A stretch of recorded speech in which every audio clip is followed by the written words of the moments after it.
Hello to everyone, I'm Vladimir Vlad, aka the Bulgarian Cowboy. Now we are going to talk about UFC Fight Night 168. I'm going to try to go with a detailed breakdown. I'll really try to go with it. So there are fight. I've seen many people saying this is not an entertaining card to look and so on, but I disagree. I love every single fight card, and I'm kind of man, I'm kind of man who appreciates everything, every single fight card, but every single fight card. So let's go with it. I'll try to be as detailed as possible, and I will try to guide you through this lovely world. So let us go. Let's kick off. The first match is Shanna Dobson versus Priscilla Cachoeira. Shanna Dobson riding a score of 3-3, and she recently inked UFC contract after good XKO wins, extreme knockout over Rebecca Edney and Cassandra Spatz via unanimous decision. In her UFC debut at TUF 26 finale, she TKO'd Ariel Beck, but she's on a cold streak at the moment with two decision losses to Sabina Mazo and Lauren Muller. Yeah, those were decision losses. She were not bad at all. In the amateur competition, she was TKO'd by Roxanne Modafferi. So for this girl, this is to be or not to be. I kind of understand why she was paired with someone like with Priscilla Cachoeira, because Priscilla Cachoeira she was bettered to Valentina Shevchenko, and I bet Genghis Khan probably knows that. Pedrita or Zombie Girl, Valetudo fighter riding a score of 8-3, but she's also on a very, very cold streak. She came here as an undefeated prospect, as an undefeated fighter, who even finished four of her opponents, but later she was choked out by Valentina Shevchenko. I mean, this was a brutal battering, and I don't know why Yamazaki didn't stop the fight earlier. 23, she received 22,030 strikes. It was brutal to look. Molly McCann and Luana Carolina decisioned her. So, this bout is to be or not to be. If you ask me, this is to be or not to be, and in this case, I can say only one. Whichever girl loses this match, she's gonna get cut. We'll see whether it's gonna be Priscilla or Shanna, but I hope this will be a good match because these girls, they've got nothing to lose. The next fight is between Maki Pitolo, known also under the name of Coconut Bombs. He squares off against one of the toughest rivals, Takashi Sato. So let's take a look at Coconut Bombs. Coconut Bombs earned his contract at Dana White Contender Series, where he TKO'd Justin Sumter, and he debuted against Carolyn Potter, where he lost via unanimous decision. At UFC, he had victories. He was facing some names, but these were not super known names. At UFC, the most famous name was Dakota Cochran, but Dakota Cochran defeated him via guillotine choke, and you probably know that Dakota Cochran is now a KFC fighter. He has, he has switched home and so on. So I don't know now. At the moment, he is squaring off against Takashi Sato. I mean, people undermine this fighter. 15-3. He's a very, very dangerous guy who comes from the Pancrase. Pancrase is one of the most powerful organizations in Japan. Pancrase and Deep. And if you follow Japanese martial arts, I have one friend who is a big fan of Japanese guys, and he says that Pancrase and Deep are two very, very powerful organizations, and I trust him. The guy TKO'd Ben Sanders via punches and elbows, just to later get choked out by Belal Muhammad, so he's on a score of 1-1, while his opponent, Maki Pitolo, is looking to bounce back with a win. So both fighters are looking to bounce back with a win. And if you ask me, this is going to be a difficult war. I mean, Maki Pitolo is good on the ground. On the other side, we got Takashi Sato, who's pretty much good striker, good finisher. And this fight is going to go to the ground. Who's going to win? Well, it's a tough decision, tough call out, because winning this fight is not an easy task at all.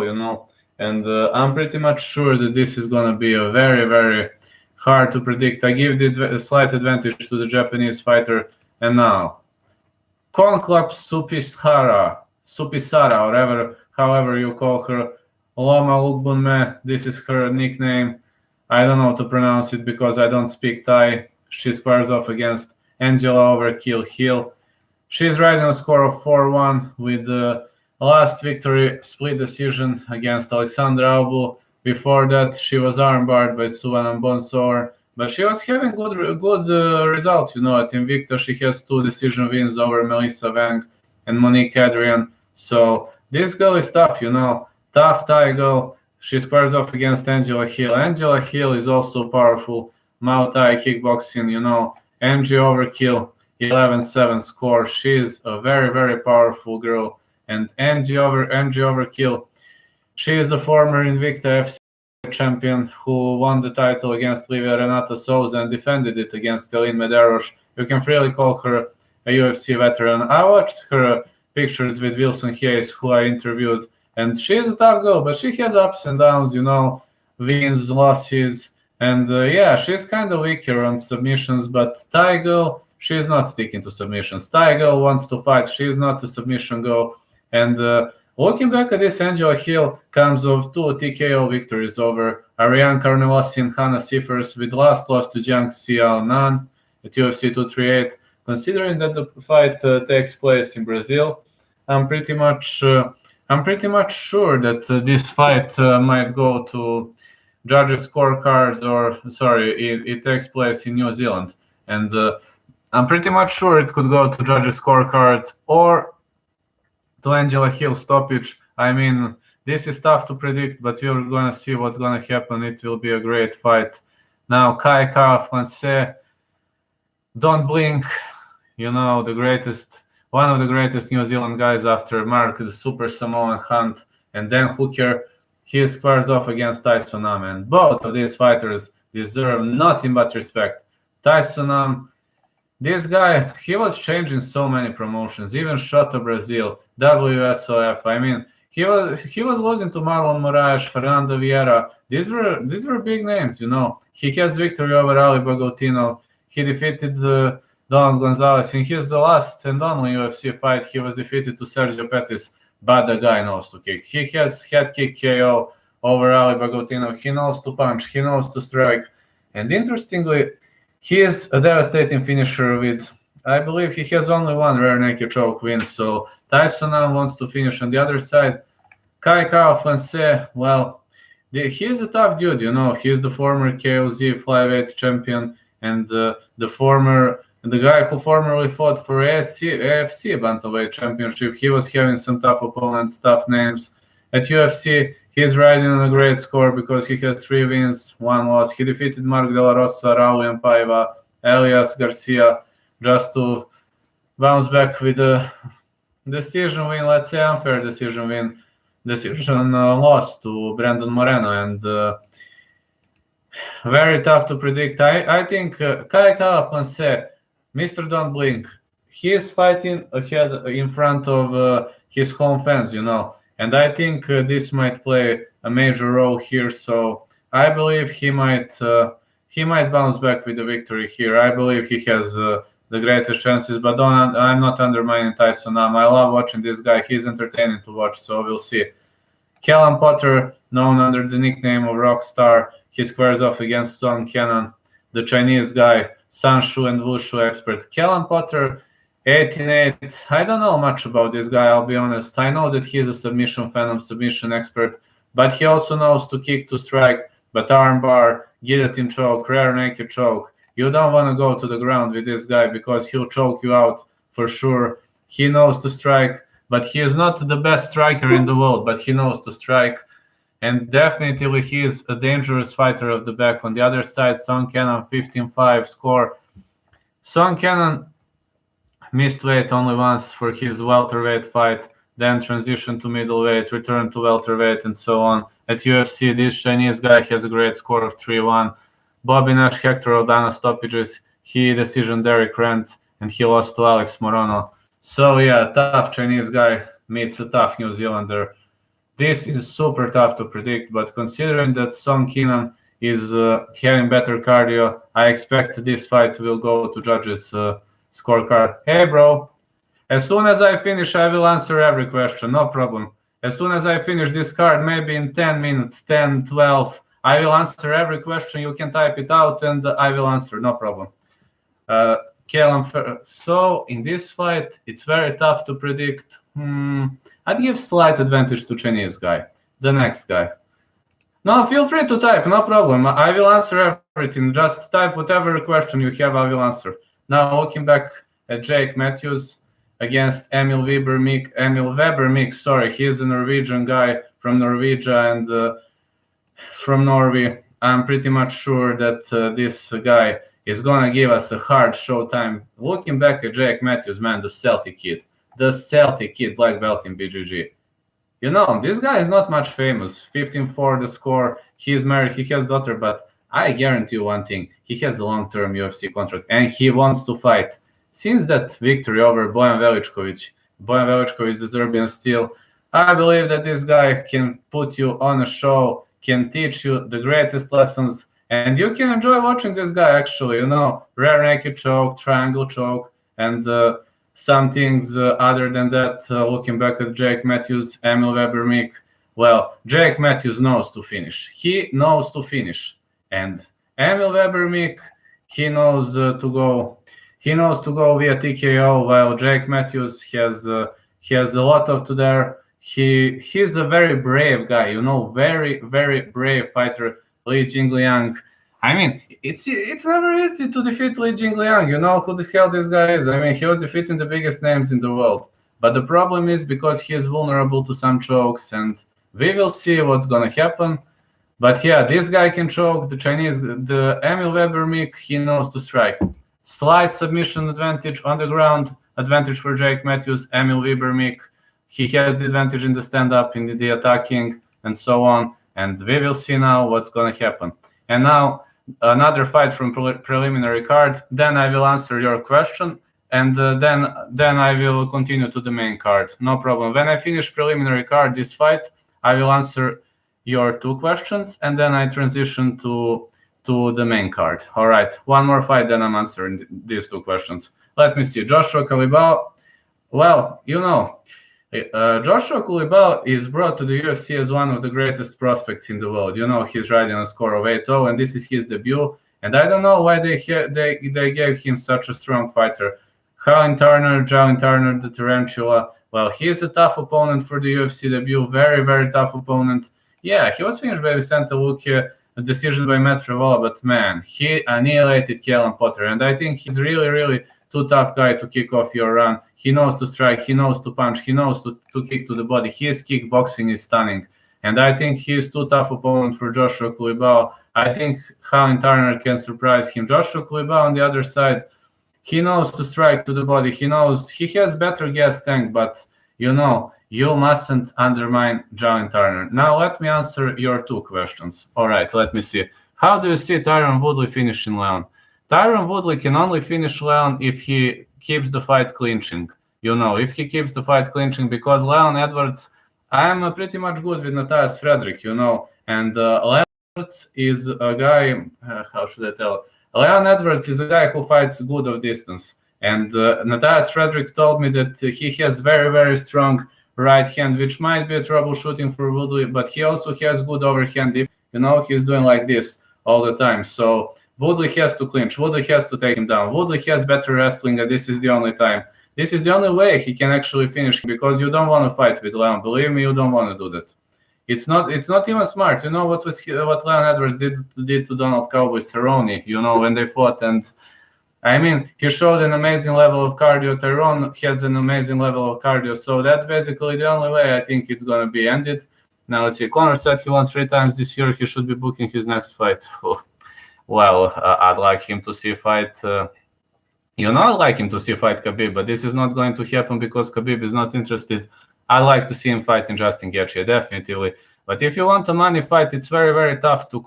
I don't know, man. It's tough to call a money fight with a guy who is not so popular. Justin Gaethje is popular. I don't know which other guys are popular, actually, at the moment, because Khabib will reject this. If Tony wins, Tony will not reject him. So Tony could be the next in line. But Kamaru Usman, I don't think he's interested. Jorge Masvidal, I believe he would never reject Conor. That would be a bad matchup for Conor. So these are generally guys. Nate Diaz trilogy, Nate would never reject. So these three guys if you want to go for a money fight. But if you want to go for a regular fight, regular fight, well, then I don't know really, because Khabib is going to reject him, and they will. I doubt Conor wants to fight for a lightweight title now, because he already won 2 divisions. Maybe he will transition to, he could become the first guy who won 3 different weight classes. Why not? I mean, if I'm in Conor's shoes, I would fight. How to say? I would stick to welterweight division, but Conor, I think Dana wants more money, and for me, the next logical pick is Justin Gaethje.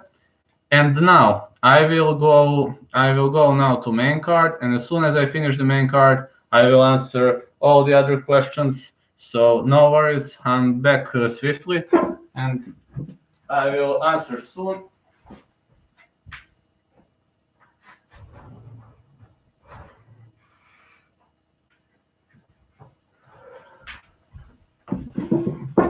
All right, now let's stick to the main card. I already broke it down, but why not, man? This is the great event, and I can't wait to see this lovely event happening. And let's see now. Zubaira Tukugov squares off against Kevin Aguilar. I mean, we all know that Zubaira Tukugov is a great prospect, and Zubaira Tukugov, well, Khabib's compatriot, and Kevin Aguilar. I talked a lot about this guy, so this will be a tough match to predict. I mean, the angel of death, Zubaira Tukugov, is known under the nickname of Warrior, but these two guys are tough. These two guys are super tough, especially that guy Kevin Aguilar with a score of 72. And now let's see. Looking back at this, the guy defended legacy fight in the Alliance Featherweight Championship, so you mustn't undermine this guy. He's strong. He's damn strong. And he has good gas tank. He has good finishes. He is kind of all-rounder, MMA guy. He's all-rounder. He's a strong, powerful dude.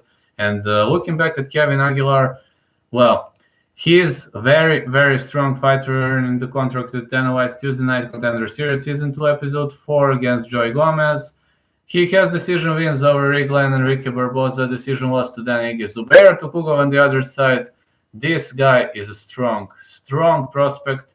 I mean, Russian leagues are very strong. He KO'd Vaso Bakočević with a spinning back kick. He's the best Montenegrin guy, the best guy from Montenegro, and he is from Serbia. He trains in Serbia, and I know this guy very well. It's never easy to knock him out, and he knocked him out via that damn spinning back kick. He has wins over Douglas Silva de Andrade, Ernest Chavez, Philippe Nover, lost to Renato Moicano, draw against Liron Murphy. I think this will go into 3-round war, and I really believe this will end up in how to say, one hand will be raised, but I doubt there will be a stoppage, because both fighters are very, very good. They are very, very similar, and they are very strong. Maybe I slightly lean towards Zubaira Tukugov. Now, Magomed Mustafayev, he squares off against Brad Riddell, and looking back at Magomed Mustafayev, he is a tough Russian guy, very, very tough. I'm pretty much hyped about this fight, because Magomed Mustafayev is going to show us what does the southpaw fighting style mean with the score of 15-2, man.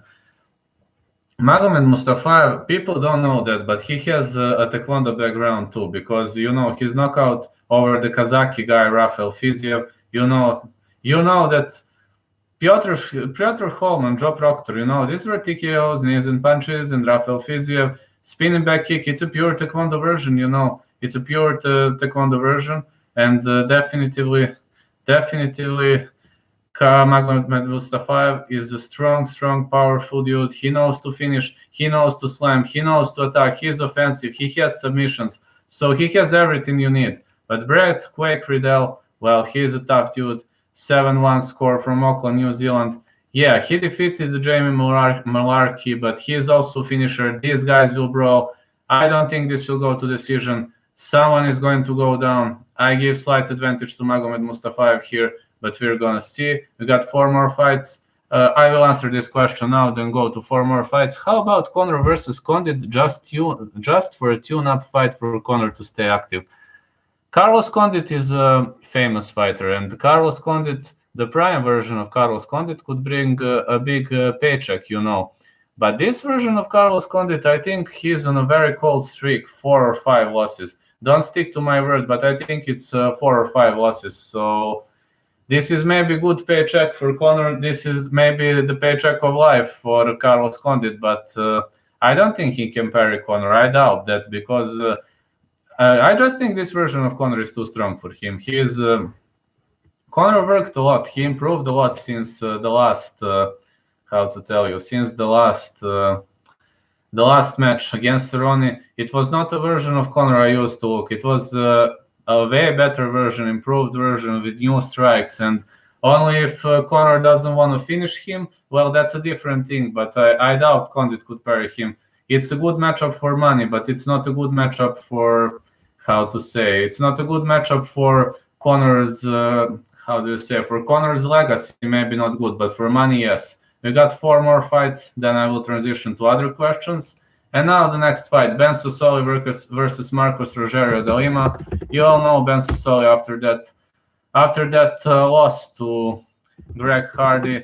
And I was kind of surprised, because Ben Susoli was pretty much good in that fight. He fought well, but now he has even more difficult opponent, Marcos Rogério de Lima, a Brazilian guy, 16-6-1. He's a tough dude, very, very tough dude. And the guy with a lot of ups and downs, the guy who brutally battered Stefan Struve.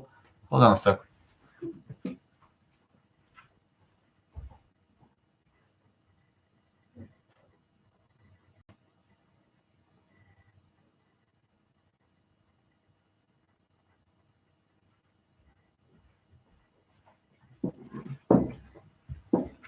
I thought I heard something. So the guy who brutally battered Stefan Struve, and I pretty much believe this could be a good pick for both of them to see. And I believe this could be a very, very good pick because Ben Combat Wombat Susoli, he's looking to bounce back of a win. Marcos Rogério de Lima is looking to bounce back. Interestingly, Ben Susoli, he has two no contests against Dustin Johnson and Greg Hardy. No contests were overturned and due to an eye poke. So I don't even know what to think of this guy. He's a solid guy. He's a solid guy and he's a fair guy. Marcos Rogério de Lima, man, he's very, very tough opponent, but I doubt he could knock him out. I doubt this could go to judges' scorecards, and I don't know. This is very tough to predict. Marcos Rogério de Lima battered Stefan Struve, but unfortunately, Stefan Struve was smarter. He's very vulnerable to chokes, and this is something I wonder about. He's very, very vulnerable to chokes. Ben Susoli, I don't see him on the choking end. I simply can't see him as the guy who chokes out. This will be a violent affair. I can tell you this. This is going to be a violent affair, but I don't know. The guys will fight. Maybe it will go to the decision, but I don't expect too much of a ground game. Now the next fight. Karolina Kowalkiewicz squares off against Xiaonan Zhang.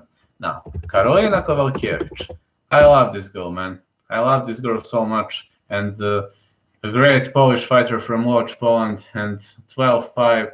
She is a tough girl, but she is now on a very cold streak with 3 losses in a row. She was defeated, knocked out by Jessica Andrade, decision by Michelle Watterson, Alexa Grasso. She even fought for this UFC Women's Strawweight Championship, where he lost to her country girl, Joanna Jędrzejczak, and she defeated Yasmin Kassieva via armbar to defend her KSW Flyweight Championship. She became the KSW Flyweight Championship, the Polish promotion. It's kind of very, very strong, And she also fought. In amateur competition against Joanna Jędrzejczak, where she was finished via rear naked choke. So I believe this could be a pretty much good pick for her and a good fight. Xiaonan Zhang, well, she is a tough girl, and let's see, 11-1-1. So yeah, this will be a very, very tough call out for Karolina Kowalkiewicz because Sanda girl, BJJ girl, you don't want to go against her. 11-1, 1-0 contest. Emi Fujina Road Fighting Championship. She is on a great score of 4 wins in a row. Kaylin Curran, Vivian Pereira, Suri Kondo, Angela Hill. She has a gas tank from hell. This is not good for Karolina Kowalkiewicz. Karolina has to stop her in the first 2 rounds. Otherwise, she's gonna lose. We got 2 more fights. Yes, we have a question. How can Conor beat GSP? Right now, I'm unsure of GSP's shape. That's the problem. GSP has always been known as a cardio machine, but now I'm a bit unsure what's happening to GSP, And GSP, he hasn't been active for some time. He suffered that ulcerative colitis. Correct me if I said wrong. I think we call it in our country ulcerative colitis. I don't know how you say in the USA. But looking back at George St. Pierre, you think, all right, looking back at George St. Pierre, you know what was the worst problem with him? Motaz Askar told me when we had an interview that George St. Pierre is the guy with the best MMA wrestling in the world, which might give Conor a hard time. But I believe if Conor starts brawling like he did against Donald the Cowboy Cerrone, he can knock him out in the first round. But not second, not third, not fourth, not fifth. First round. He has to go in the first round. You remember how Matt Serra finished the GSP? I guess you know that. I guess you watched that fight. Everybody watched that fight, and I see you're a diehard fan, so you probably know. Matt Serra went for all or nothing. He was banging. Conor has to bang against GSP. That's the only way, because you can't outsmart him. He's just too smart. He is just too smart type of a fighter, and the only guy who really bettered GSP was Matt Serra, but Matt Serra surprised him with his very, very much big level of offense, and this was kind of different, That's the only way for Conor to defeat him, but he has to do it in the first round, because second or third it's not good, because GSP never gets tired. I've never seen GSP fatigued. If you saw him, tell me, but I've never seen him. Now we will transition to the co-main and main event of the evening. Jim Crute versus Mikhail Alexiejczuk. Well, looking back at this fight, Mikhail Alexiejczuk, I'm kind of surprised because they gave him the co-main event of the evening. He is not how to say, he is not a superstar, but all right, they wanted the New Zealander in the co-main event of the evening, which is kind of cool. All right, the Brute, but he has 10-1, but there are no serious names, There are no serious names on his score list. He's the former Hex Fight Series light heavyweight champion, but man, he defeated Paul Craig, all right, he's a fair fighter. He TKO'd Sam Alvey. Sam Alvey is a good fighter. Chris Bircher, then White, no, but he was defeated by Misha Tsirkunov via Peruvian necktie. So yeah, Peruvian necktie. Well, this guy has no good submissions. He only has 2 submission wins, but he's not a submission expert. Against Mikhail Alexiejczuk, well, this is not good. Against Mikhail Alexiejczuk, yeah, Jimmy Crute has BJJ black belt, but against Mikhail Alexiejczuk, this makes no sense. 14-3, 1-0 contest. It's very hard to finish him. The only guy who actually really finished him, it was Ovin St. Preux. And in the beginning of his career, when his submission skills were critical, it was Jan Kviatori. So looking back at this, he is a great finisher, great puncher, great striker. His victory over Khalil Roundtree Jr. was overturned. He annihilated Gian Vidante. Sorry. He annihilated Gian Vidante and Gajimurad Antigulov.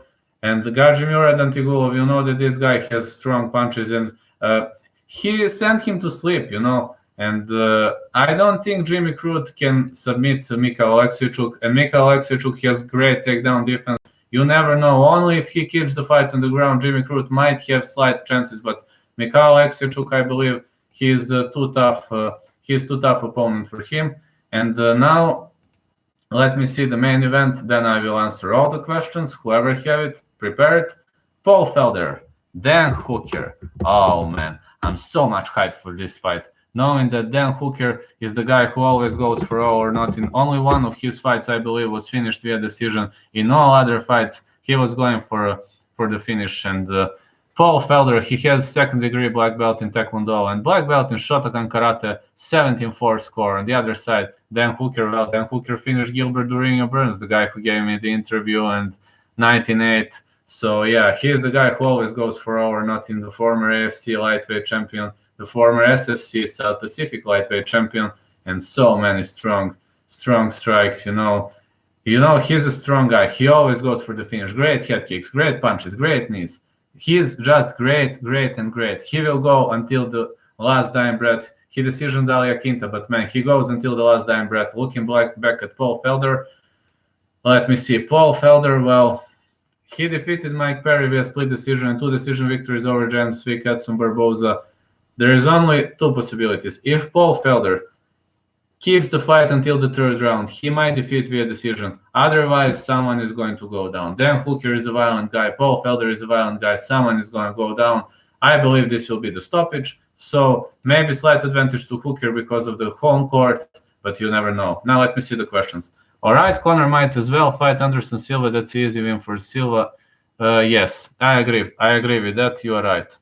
Eddie Alvarez versus Khabib. Well, I believe Khabib has better chances because Eddie Alvarez has changed a lot. The Underground King has changed a lot, and his submission skills are not somehow the way it used to be. Just to see who he squared last, just to see his last opponent. I forgot the name. Let me see. Eddie Alvarez. He's now at ONE FC.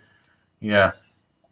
After Dustin Poirier, Timofey Nastyukin defeated. Yeah, I remember that.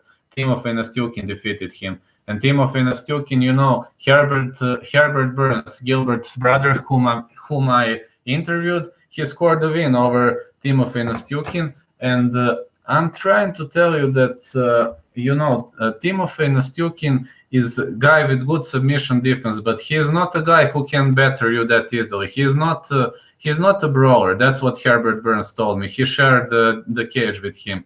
So after that victory against Edward Folang, everybody was shocked, especially the Filipino crowd. So the only way that gives Underground King the advantage is the fact that he has better knees and maybe better punches, but he doesn't have better wrestling. So I believe this is very bad pick for Eddie Alvarez only if the fight keeps standing. Prime Frankie Edgar versus Khabib. He cannot defeat Khabib, but I believe it can last for 3 rounds, maximum 4. I don't think he can defeat him. Prime Frankie Edgar was a beast, but he was not that good to defeat Khabib.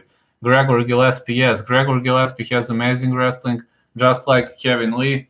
But unfortunately, you know that Gregor Gillespie is very vulnerable to high kicks. Khabib is not throwing high kicks, we all know that.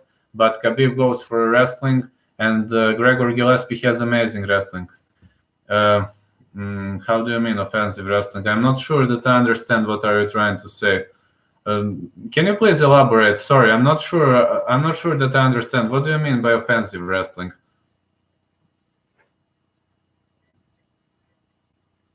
All right.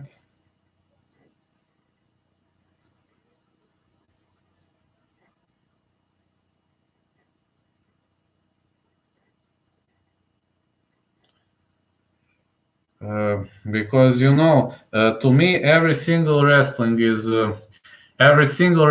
kind of offensive to me. So offensive wrestling, I don't know. I'm thinking, what could it be? Maybe to push him forward. Khabib is always pushing forward. But I'm starting. Khabib was always the guy who was taking the guys down, and Gregor Gillespie, yes, he attacks a lot. He attacks, he shoots in, and Khabib, I get you now. I'm starting to get, but I was thinking that there are no defensive wrestling. You got to push Khabib forward. But I was thinking in wrestling that I haven't seen many defensive guys. I mean, even when I watch wrestling competition, I haven't seen many defensive guys.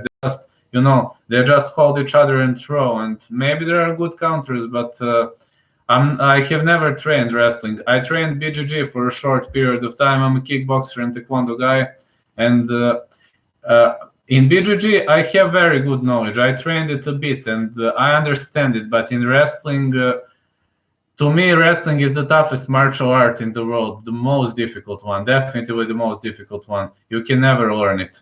It's very, very hard martial art, And about Sambo, it's also based on wrestling and so on. I saw it in the fight between Islam Makhachev and Arman Tsarukyan. So, you got to push Khabib forward. Yeah, definitely. You got to keep Khabib in the middle of the octagon. You think not to let him escape the middle of the octagon, or yeah, but you know what's the problem there? That's a good strategy, but you know the rule, the basic rule in mixed martial arts. The guy who controls the center of the cage is going to win the round unless the other guy landed more clean strikes or takedowns, because this counts as octagon control. You probably know that rule, and yeah, that's a good strategy, keeping him in the middle. But if if the judges score, they will probably give advantage to Khabib on the scorecards. So yeah, you simply have to finish him. There's no other way. Unless you finish him, you'll hardly win him. But yeah, he is not good in the middle. But was this a Gleison Tibau, the guy who nearly defeated Khabib? Help me remember. Was this a Gleison Tibau? I think that's him. UFC, I think 148. Was it something like? I'll check now. Let me see. Was it Gleison Tibau? Yeah, it was Gleison Tibau. Khabib even cried after that fight. Yeah. I remember. I was watching that fight, and when the ref raised the hand, on where the ref raised the hand on the scorecards. Yeah, I think he won. But I scored that fight 29-28 for Gleison. And back then I watched it. But I watched it later. I didn't watch exactly. And I'd say 29-28 for Gleison. And when I saw it, I was like, what? I think Gleison won 2 rounds. That's what I think. But scoring card was kind of controversial. Looking back at that scoring card, I think Gleison won. But looking back at this, well, I don't know what to say. If you ask me, I would give 29-28 to Gleison. He was a good guy. He was a good fighter back then. So yeah. I don't think Gleison won all 3 rounds, but I think he won round 1 and round 2. That's what I think. And when I saw judges giving unanimous decision to Khabib, I was like, I don't know. If I was the ref, it would be 2 rounds for Tibau, 1 to Khabib. If he beats Usman, he's open to fighting. First of all, the question is whether Khabib is going to give him a shot. That's number 1, because he is choosing now. And number 2, Jorge is not. Jorge is good at welterweight. I know he fought earlier at lightweight. I know that, but I don't know how he sticks in lightweight, and maybe if they in welterweight, I'd give chances to Jorge, very big chances. But Khabib, Khabib is pretty much vulnerable to this. You know what Jorge did to Darren Till, and Khabib is vulnerable to this combo. He is very much vulnerable to this combo, and I got to say that I'll be back soon, very much soon. Just sorry. I have to shut the window. It's kind of cold.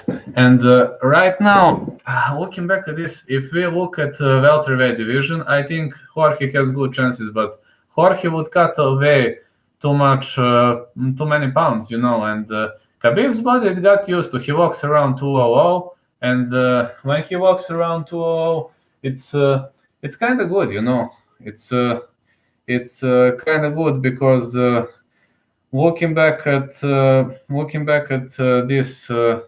this result, I believe this could be not smart choice to Jorge to go down 1 division, but in welterweight Jorge has chances. Let me see. Yes, Khabib walks around, but he drops weight all the time. Jorge is around 190, I think 195, something like that. Mike Perry said he's moving down to 155. Well, this is good decision for him, because at welterweight, I mean, he cannot be ranked guy at welterweight. He simply can't. Gilbert Burns is better than him and other guys. This is good choice for him. I mean, at 155, he has more strength, he has more power, and He's a better guy, you know. I believe this is a good choice for him. I think it's a good choice for him, definitely. So yeah, Khabib walks around. Yes, yes, yes. But Khabib's body got used to it. You know, he's dropping weight all the time, and yeah, yeah, his weight is dropping all the time, and he got used to lose 1/4 of his weight. It's normal for Khabib's body, but it's not normal for Jorge's body. And these shocks, it's kind of different. Yeah. Oh, I think we would watch. I know you understand what I mean. We would watch Darren Till too. I hope you know what I mean when you ask me whether Mike Perry can make 155. We would watch Darren Till too, definitely. With Darren Till's struggles and issues, but yes, he can in the style of Darren Till. Why not? But the big question is whether he will be able to recover and so on, because Mike Perry walks around 190, 195, so it would be a big weight cut for him. But now looking back at this, Jose Shorty Torres walks around 160 and he drops to 125. It's nearly 1/4 of his weight, man. So it depends on his body, you know, but he's not having big issues cutting down to 170, but cutting down to 155. He lost to Donald Cerrone. Yeah, it was a welterweight, but he lost to Donald Cerrone. No, I haven't interviewed Mike Perry. How can I contact him anyway? Is he responsive? I haven't tried to contact him, but I can try to contact him. If he's responsive, just tell me whether he's responsive, Twitter, Instagram, or I usually send the messages on Instagram or on Twitter if someone allows Twitter. And yeah, last night I had an interview with BKFC fighter Reggie Barnett Jr. and Mike Perry in lightweight. All right, let me think. Edson Barboza, I believe, is too strong for him. Dan Hooker, I don't think he can defeat Dan Hooker. Maybe Alia Quinta. Mike Perry lightweight. Oh, the top of the Justin Gaethje, no way. Max Holloway goes up, no way. Let me know. Poirier is very strong. Now let me see. Let me see all the fighters. I mean, I know, man. Tony Ferguson, no way. We all know that. There's no way. Tony's just too tough. Showtime Pettis went one division up. Let me see. Now, Paul Felder. Well, Paul Felder is a tough dude. I mean, this could be a good fight. Kevin Lee has better wrestling. Diego Ferreira, well, maybe he can defeat Diego Ferreira. They are kind of similar fighting styles. Charles Oliveira, yes, he can defeat him unless the fight goes to the ground. And with Charles Oliveira, it's almost impossible. Islam Makhachev is better. He can defeat Alexander Hernandez. Gregor Gillespie is very tough. So yeah, it's kind of tough call out, you know, tough decision, and yeah, it could be good. It could be a good match, a good pick. I don't know. It could be a good pick for him, but I don't think he can go above place 10. No way. Against Dustin Poirier, no way. You saw how strong Dustin strikes. No way. Definitely no way. I give advantage to Dustin. He's stronger. Justin Gaethje, low kicks, punches, strikes, good wrestling. Mike Perry is not that powerful striker. He is good striker. I mean, he is a very good striker, but he doesn't have that much power in his strikes.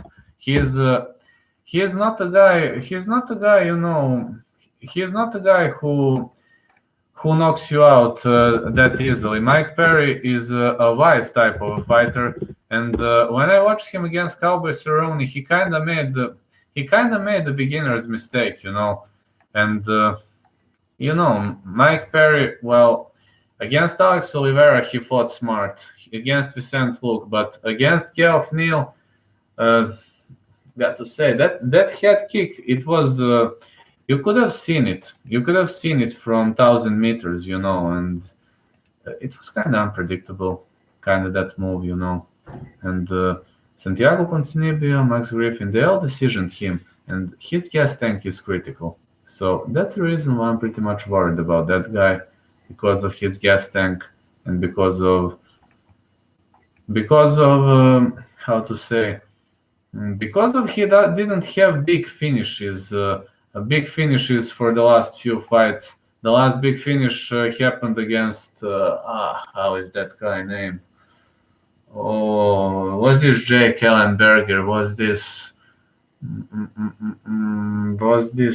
maybe Alex Reyes? Was this maybe Alex Reyes or Jake Ellenberger? I mean, he has good strike power, but I think Justin and Dustin hit way harder than him.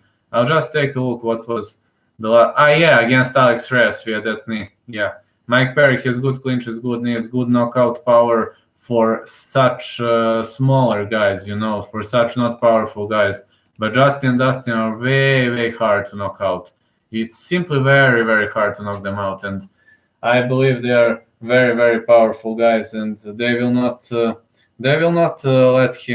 let him defeat them so easily. And these guys are very powerful dudes. I believe this could be a good matchup for him, but I don't know. I simply don't know. I doubt it could happen.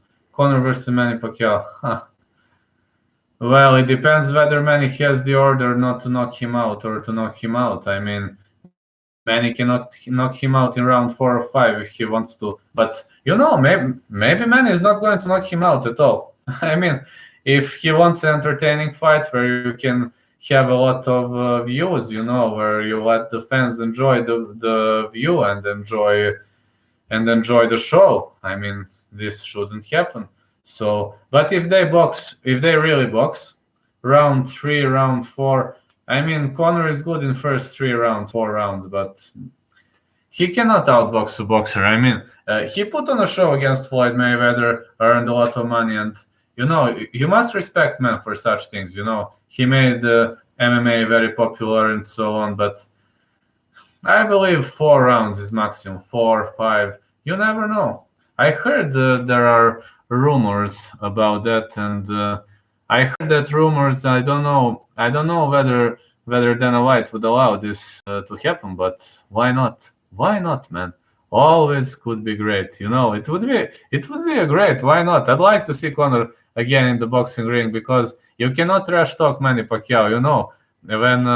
When you trash Manny Pacquiao, you know how he reacts. He's like, all right, I don't care. That's Manny Pacquiao. And Floyd Mayweather was kind of, when Conor was mocking him, Mayweather was firing back, but Manny Pacquiao doesn't care. He's just the type of a fighter who doesn't care about such things, and it could be good. Yeah, Manny hits harder.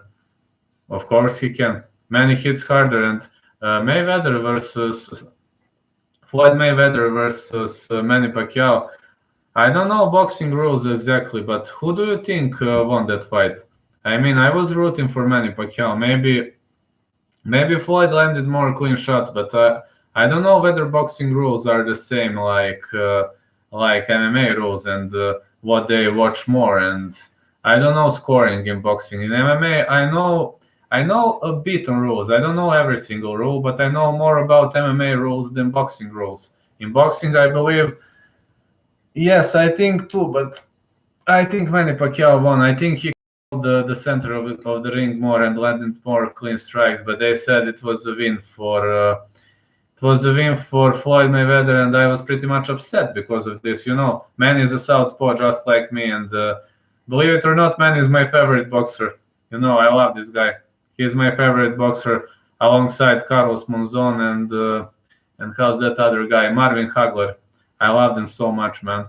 I mean, I know these two guys are a bit much classical and so on, but when I was very young, my father enjoyed watching Carlos Monzon, this Argentinian guy. Whenever was Carlos Monzon's fight, my father was getting up in the middle of the night to watch him. I mean, I don't know, but many people in my country loved Carlos Monzon. So yeah, it was a great guy, really great guy. But in boxing, yes, Manny Pacquiao definitely. I like southpaw fighters, and Carlos Monzon is the only orthodox boxer that I really and honestly like.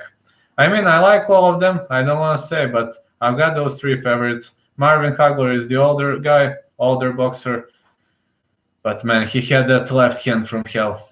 You know, the marvelous Marvin Hagler.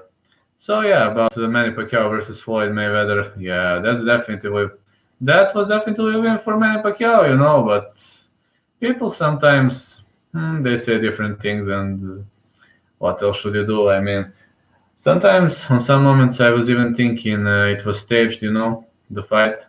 I believe it was staged, and yeah, yeah, definitely. So Manny could, I believe Conor can last maximum of 4 rounds or 5. Uh, of course, in MMA bout, of course, Conor would win instantly. Everybody knows that he is just too good now. Um, you know what? It's kind of questionable because Nate would definitely get bettered, but I believe Nate could submit him. I believe Nate has great submission skills. The fight was stopped because of a doctor's stoppage, not because Nate said I don't want to fight. So in rounds 4 or 5, Masvidal was losing his pace.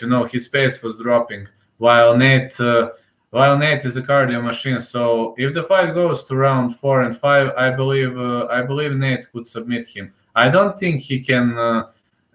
I don't think he can better him. He can defeat him, so on. I don't think this could happen, but I pretty much think that the submission might happen in the later rounds because when Jorge Masvidal is tired, I believe a submission might happen. Yes, he had good wrestling defense, submission defense. He showed that in the match against Anthony Showtime Pettis, but I believe this could happen. Why not?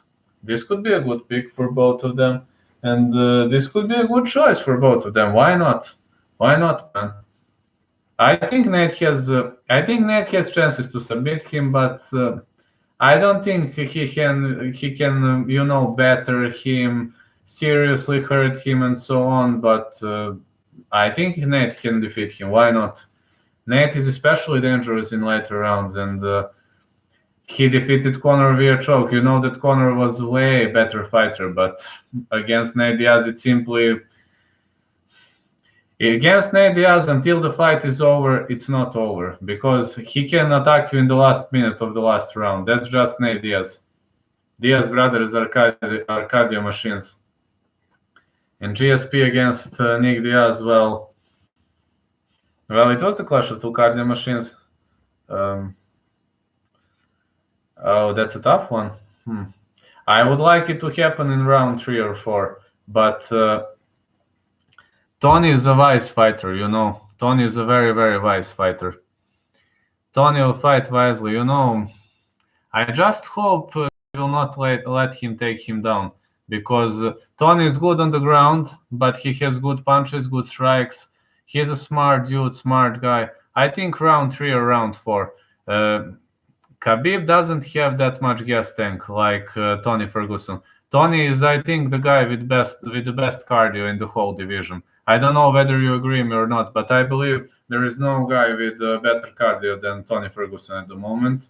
Tony, he is not the strongest guy in the division. Yes, absolutely. If the fight goes to round 4 and 5, definitely. Against Dustin Poirier, it was finished in round 3, and against Conor had no gas tank in round 4, but Tony will have gas tank. Tony is way too smart opponent, and Tony will not fight toe to toe immediately. I believe it's not something Tony wants, and better. He's way better. I think he has the best stamina in the whole division. Tony Ferguson, definitely. I don't know. I'm thinking now about the guys. I'm thinking now, but no. No, there's no guy with better stamina than Tony Ferguson. No, Tony never slows down. Well, he is stronger, but maybe a bit stronger. But Tony strikes harder. But Khabib is in wrestling. Khabib is stronger, but Tony strikes way harder. Tony has the most powerful strikes in the whole division. Plus, Tony has good wrestling takedown defense. He has, but I don't know. Maybe I don't know what Tony prepares. Maybe Tony will let him take him to the ground. I don't know. When we talk about Tony Ferguson, 2 plus 2 is not equal 4. It's never equal 4. It's equal 5, 3, 6, 7. You can't predict Tony. Tony is so unpredictable guy. And I don't know what's he preparing at the moment. After Tony, yes. After Tony, absolutely yes. If we talk about strikes, absolutely yes. After Tony, I think Tony has the most powerful strikes, and I'm backing it down with the fact that he stopped Donald the Cowboy Cerrone and Anthony Pettis via very big damage, and broken hand and punch here, closed eye. Yes, Conor is a very, very, very, very tough striker, but Conor was winning via stoppages, via knockouts, via so on, but he was never hurting opponents that hard. So after Tony, absolutely. Yeah, thinking yes. After Tony, yes, absolutely. But now at welterweight, I don't think he has the most powerful striking. I think he is far from the most powerful ones, but he is good too. At lightweight, I think Tony is the ultimate beast, but if Tony goes one division up, we will see. He has to defeat Khabib in the first place. Yeah, that the former interim lightweight champ Tony Ferguson. He is now training hard, but I don't know how to contact Mike Perry. I will try, but some fighters are responsive, some are not. I'm always down for anybody. That interview with that BKFC guy, I was so happy because of it. You learn something new. And Reginald Burnett Jr., well, he competed at BKFC 1. He competed at 5 events, man. This guy is going to write history. Conor can knock out Tony. Yes. Of course, he is in trouble against Tony. If Tony doesn't go down in round 1 or 2, Tony has the best gas tank in the division, so... But I believe Tony would stay away from Conor in the first 2 rounds. Tony is not fighting toe-to-toe all the time. He's circling. He is very, very smart fighter. And when you're that smart, it's just a good pick. Just a good pick for you. It's just a good pick. Tony fights too smart, and that's the reason why he rarely loses. He is not using the same division. Tony cut Conor with elbows. Yes, absolutely. His elbows are well, I don't want to say the most lethal in the division. They are not, but one of the best, definitely. One of the best in the division. Yes. Conor has good punches. Tony has good elbows. These guys are tough. Very, very tough. I like to see those guys fighting and looking back at this, and it could be a good back and forth, But definitely Conor is in trouble. If it goes to round 3, no way. We can only say goodbye to Conor. And knowing Tony Ferguson, as soon as the fight kicks off, he would start circling and staying away from the fight to irritate Conor. He would probably not fight for the first 2-3 minutes. It could remind me, did you watch the fight between Michael Page and Paul Daly? Yes, Conor has gotten bigger. But talking about Tony versus Conor, it could remind me on the fight between Michael Page and Paul Daly, because Paul Daly didn't fight at all in the first round. He was just irritating Michael Page. He was just circling and irritating Michael Page. Even the referee warned him once, I think, to fight and not to stay away from the fight. But in rounds 4 and 5, Paul Daly was really kicking Page's ass. But despite his butt was kicked, the referee said that Michael Page won that fight, which I heavily disagree. But, I'm not the judge. So, yeah, Tony cut Conor with elbows. Yes, Tony is a strong dude. Tony is a very, very strong dude, man. I don't know if he doesn't stop Khabib. To be honest, I don't know who's going to stop him. I doubt someone can stop him. Really, really doubt, bro. So Tony is, the last hope. The last hope, the last man standing, if you ask me. That's Tony Ferguson. Wonder Boy. I give more chances to Conor, but you mustn't undermine Wonder Boy because Wonder Boy has that weird kicks. But Conor comes from a taekwondo background. He's not using his taekwondo strikes much now, but look at the previous version of Conor McGregor where he used those lovely strikes. I like that version, And Wonder Boy, Tony can defeat him. Conor can defeat him if and only if he goes forward, like the way he did versus Donald Cerrone. It will be 100% victory. You know what Anthony Showtime Pettis did against him. Well, Tony would probably shoot in. Tony would not let him fight. Tony always goes forward against guys with good legs, and Tony would probably shoot in and take him down. So more chances to Tony, definitely. Tony thinks a lot during the fight, and that's the reason why I'm backing him up, in this fight, definitely. So yeah, I think Wonder Boy would end up losing both matches on the losing end of judges' scorecards, and of course, I even believe he would get knocked out. But I don't know. Wonder Boy knew to surprise from time to time, but against Anthony Showtime Pettis, we saw that he has to do some changes in his stance, and some things will never change, and it's kind of hard to change the stance. When I was on Sherdog, when I shared my video, with the attacks, people honestly told me, they honestly told me that my hook, for my hook, I lean too much forward, and I should go to the rear leg. And this was a very useful advice because I was losing balance. So Wonder Boy is losing balance on those strikes too, but he comes from American kickboxing and from Kempo Karate, I think, and it's kind of hard to change your fighting style because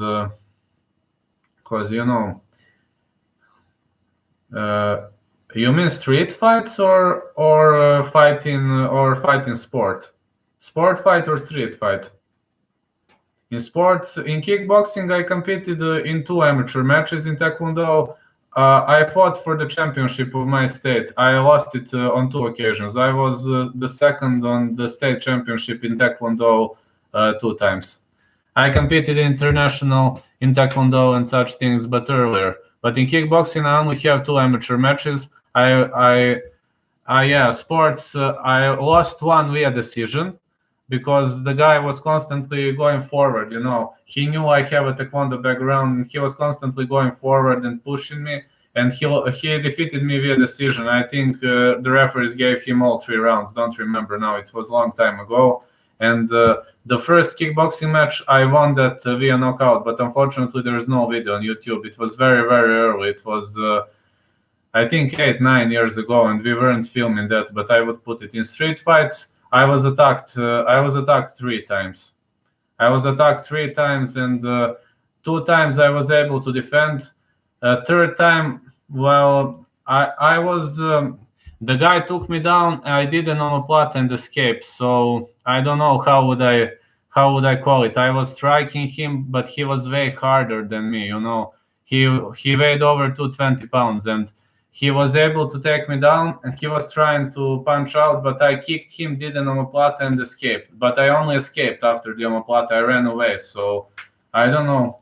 I can't say that I won that fight pretty much because I was sinking the omoplata, and he was way too strong. And like when the shoulder started to rotate, he was just doing this to stop it. But he was a street guy, but just a strong street guy, And when I saw I have no chances against him to knock him down, I just let him take me down because I knew he would never expect that I know something of the back.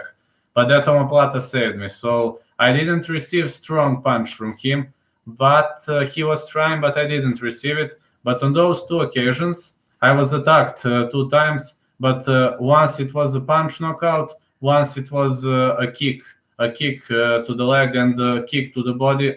There were a few kicks. I was able to defend, but I ate maybe 2-3 strong punches.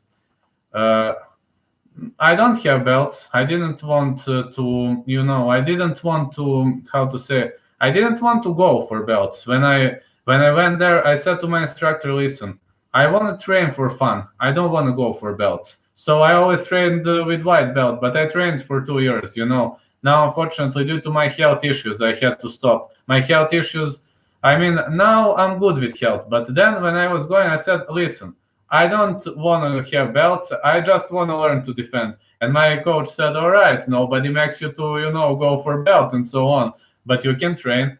So yeah, I trained for 2 years, but I still have white belt. In Taekwondo, I'm black belt. In kickboxing, we don't have black. We don't have belts in kickboxing. Unfortunately, in my country, you just go and train kickboxing. We don't have belts like in American kickboxing. But I trained it for 5 or 6 years. So yeah, it's kind of fun voyage. But I was absent of training for the whole year because I had the liver issues for the whole year, and then I stopped with jiu-jitsu. But yeah, I trained for 2 years, and I was always wearing a white belt. Yes, Jorge knows kickboxing. Yeah, he knows. Yeah, he knows. Jorge knows kickboxing. But if you ask me, BJJ is a good martial art. Yes, Jorge knows kickboxing. You saw that well. You saw this is a kickboxing strike, not how to say. Not this is not a boxing. In a boxing, you have to sink the whole body, but in kickboxing you go shortly. It's a kickboxing version of the attack. His punches actually are from kickboxing, not from boxing, but very very good punches, very very good kicks. Yes. Jorge comes from kickboxing background, of course. He has many other martial arts, but Conor comes from Taekwondo background, so Conor knows to defend kicks. I told you the biggest problem for Conor would be this weaving overhand right. That's the biggest problem because he is a southpaw guy, and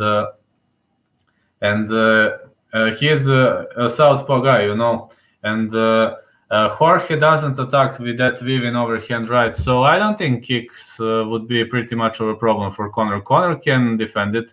In Taekwondo, the first thing you learn is to defend kicks, of course, and Conor's kicks are very, very good, and Conor is very good in defending kicks. I think the only guy who could kick Conor out could be Edson Barboza. I never bet, but if you ask me, I would bet on Conor. But I have never ever bet in my whole life. I don't know. I'm just not hyped by betting. I'm hyped by fight. I'm not hyped by betting. I don't know. Not how to say. It's not my. It's not something that interests me. I'm pretty much. I'm interested in this lovely sport. In fighting, in such things. But in betting, I'm just not that type of a guy. I have never bet in my whole life. Not a single time, believe it or not a single time. And even when my friend was going, we entered, to bet, and he said, just fill me the ticket. I said, all right, but you must pay it. It's your ticket. And he started to laugh. But why you don't? It's not. I just said, I don't know. I just don't want to do this. Not my style. Not my style. Jorge legs are longer than Conor's. That's a problem. But Conor has 1 inch reach. Yes, he has 1 inch reach advantage. Yes, absolutely. And Conor's punches are a very, very big problem for Jorge. But Conor defends kicks well. I don't know. I don't think so. The only strong kick that can give Conor a big problem might be this right high kick, which rocked Nate Diaz and sent him to the canvas in the first round. You probably watched that when he cracked his forehead open. You remember that, I guess, in the first round what happened. That might be the only problem for Conor McGregor because all other kicks are way, way too slow for Conor. And you saw that Conor constantly goes forward, backward, forward, backward, forward, backward, forward, backward. He is constantly dancing. And if you really wanted to kick Conor out, you must waste a lot of energy on your kicks. And I don't think Jorge has that much gas tank. Maybe Tony has, but Jorge no. Jorge definitely no, because Conor has very very good movement, and I don't think so. I mean, the guy who has serious problems with kicks might be Khabib, but Conor no. Why Conor didn't call out Jorge after his fight? I wonder the same thing. I don't know. I really don't know. I think Conor wants that belt. I mean, BMF belt, of course, it belongs to him, I believe it belongs to him. I mean, let's be honest. That BMF belt is for the guy who made MMA famous. All right. I mean, Jorge is a gangster, but Conor made MMA very well known in Europe, and everybody literally in Europe have heard of Conor McGregor. For example, in my country, where people are pretty much dumbasses about MMA, pretty much MMA dumbasses. If you say Conor McGregor, even older people know who's Conor McGregor. But if you say Jorge Masvidal, people are like, who the hell is this guy? So yeah, I believe such a belt should be given to Conor. If you ask me, definitely. I guess if Jorge beats Usman, that's the only way. Probably. Why not?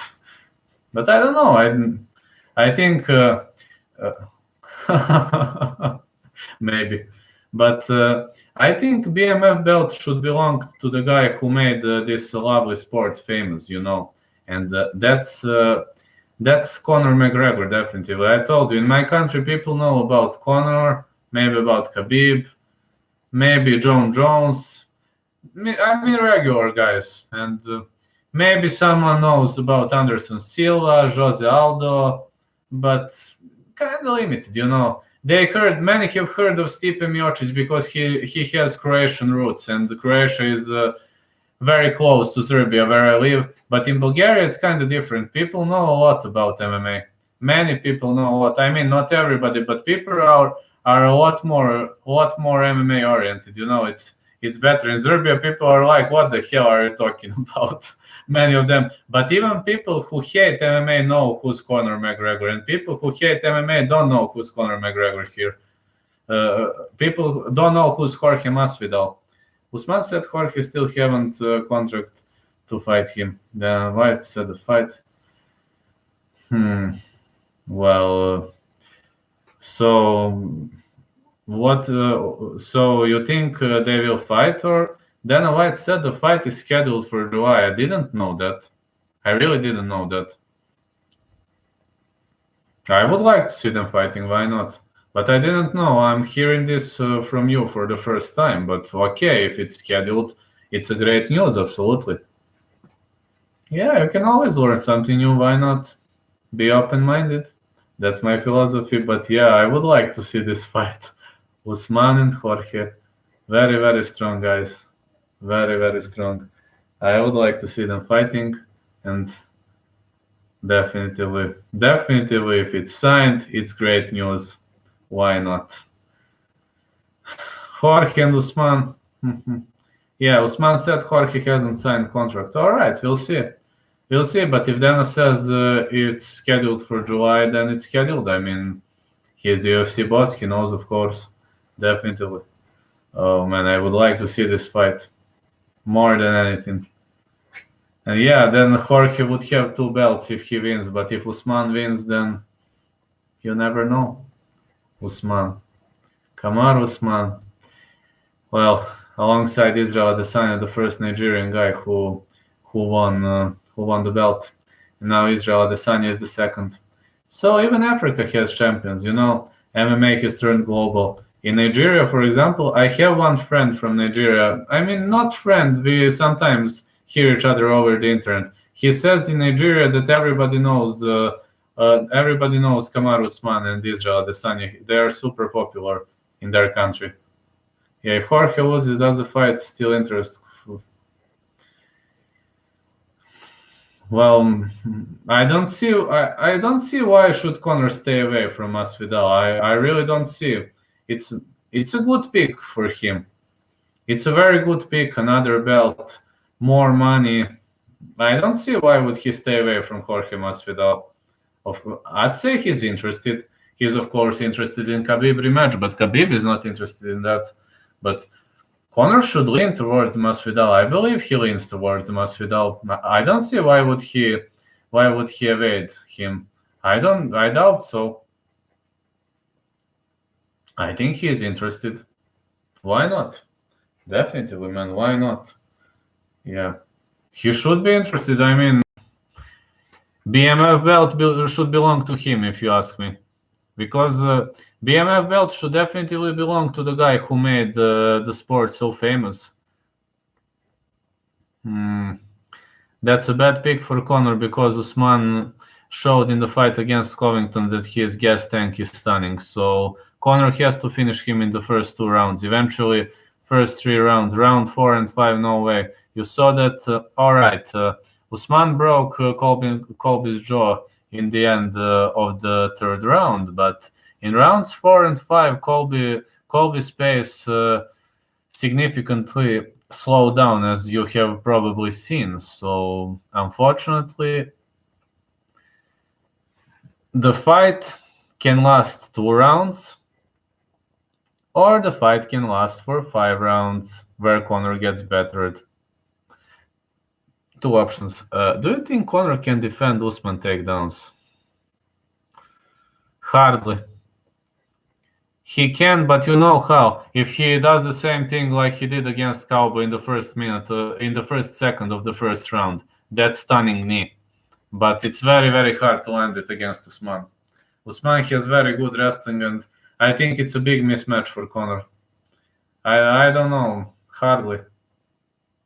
He is better striker and puncher, but he showed against Khabib that his takedown defense is not pretty much good. He showed that. His takedown defense, unfortunately, is his greatest weakness. He's a good fighter, very, very good fighter.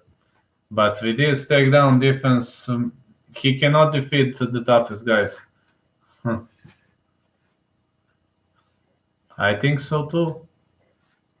Dana White always protects Conor a lot, and it's kind of hard to believe he would let him take part in that battle, but definitely it could be a great match, and it could be a great pick, for such a great guy.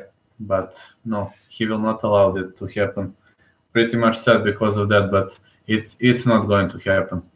Unfortunately, it's not going to happen. Sadly, I can't wait for this card to kick off, bro. Yeah, people say it's a weak card, but Paul Felder, Dan Hooker. That's definitely one for them. I mean, the Irish Dragon against the toughest New Zealand guy. After Mark Hunt, of course. Mark Hunt is not a member of UFC roster anymore. Prime Carlos. Oh, he would have good chances. Carlos maybe didn't have a good takedown defense and good takedowns, but Carlos Condit had amazing striking. He had amazing striking, and yeah, he would give them a hard time. And Carlos Condit had great cardio earlier, but now it's just a shadow of Carlos Condit he used to be. But prime Carlos Condit was a beast. Prime Carlos Condit. I don't know whether I told you that, but I got up in the middle of the night to watch the fight to watch his fight against Nick Diaz, and when he was saying spinning shit, you're throwing spinning shit, I was rolling out of laughing, and Carlos Condit was elbowing, and Nick was, what? And my parents told me, are you out of your mind? You're laughing on the TV. And of course I was laughing. I mean, it was an entertaining match to watch. Carlos Condit ever returned to his old self. I would like to see him fighting, but that Conor would smash him. That fight is not going to last. That. Unfortunately, that. I'm sad because of that, but he cannot return to the heights where he used to be. He will never return to the heights where he used to be. He's a good guy. I mean, I have a lot of respect for Carlos Condit, but he'll never reach the heights he used to reach. And we will see. About interviews, I should have something scheduled with Caleb Harris, also big KFC fighter, on Saturday. We'll see whether it's gonna happen or not. And Reggie Burnett Jr. messaged me before I went to sleep, and I told him, listen, bro, please just shoot me a message on Instagram if I fall asleep. But I got up. I had no problems.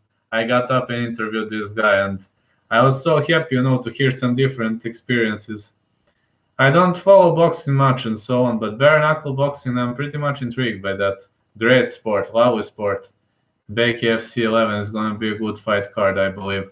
I don't know who fights yet, but we'll see. We'll see. At Bake UFC 10, Hector Lombard surprised me with that win. He was on a 6-fight losing streak in MMA, but he defeated, can't remember the opponent, but he finally scored a win, decision win though. Yeah, MMA is a good sport, but bare knuckle is very, very. I think so. Why not? He could. I think Carlos could make it, but he would lose a lot of power. And even now, Carlos doesn't have a lot of power. He had gas tank earlier, he had a good gas tank earlier, but now, unfortunately now, Carlos, he's not having a good gas tank now, and dropping that much in weight could lead to even worse gas tank. And hey, that would be a great pick for Conor, a guy without a gas tank, because you got a guy without a gas tank against a guy without a gas tank. Well, that could make a difference. Yeah, that could be a good pick for Conor. Unfortunately, Conor is way better now, but looking back at those things, yeah, why not? Why not? Definitely a good one. I would be thrilled by this one. Yeah, I would be happy to see it. Yeah, he could make it. I believe he could. It would be entertaining to watch. And yeah, it would be super, super entertaining to watch. But unfortunately, Conor is way better now. I mean, Carlos, I don't know, man. I love this guy, but I simply love this guy. I love this guy, man.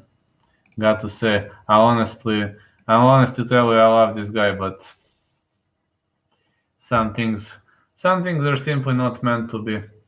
Some things are simply giving you a hard time. We will see.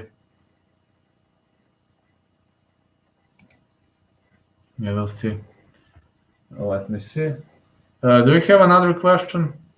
If you have one more question, then I'll have to go to work. But if you have another question, yeah, I will reply this question and then I go to work. Let me see. Cowboy said he might fight again in March or April. April, he needs to recover. That doesn't make sense. Of course, that doesn't make sense because he was heavily bettered, and I believe he would get, I don't know, medical suspension for Cowboy. I'm not sure whether he got 45 or 90 days, but I believe he should get bigger